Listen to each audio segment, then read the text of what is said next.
ফরিদপুরের মধুখালী থানার নবাগত অফিসার ইনচার্জ ওসি ফকির মোহাম্মদ তাইজুর রহমান মধুখালী প্রেস ক্লাবের সাংবাদিকদের সাথে মতবিনিময় করেছেন। মঙ্গলবার ৯ ডিসেম্বর বিকেল ৪টায় মধুখালী থানার ওসি অফিস কক্ষে এ মতবিনিময় সভা অনুষ্ঠিত হয়।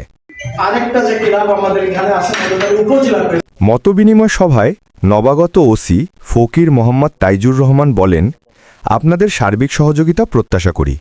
সাংবাদিকরা পাশে থাকলে এলাকার সাধারণ মানুষের জন্য আরও ভালোভাবে কাজ করা সম্ভব হবে।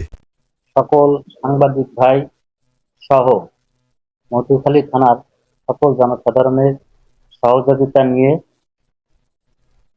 থানার আইন শৃঙ্খলা তথা সুন্দর একটি মধুখালী থানা আমরা গড়ে তুলব।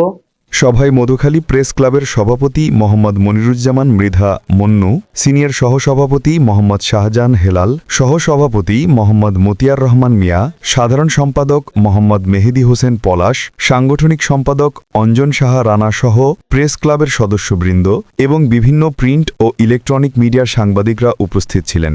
সভায় সাংবাদিকতার নীতিমালা, সুষ্ঠু আইনশৃঙ্খলা রক্ষা এবং সমাজের কল্যাণে পুলিশ সাংবাদিক সমন্বয় বাড়ানোর বিষয়ে আলোচনা হয়। মফিজুর রহমান মুবিন, ফরিদপুর।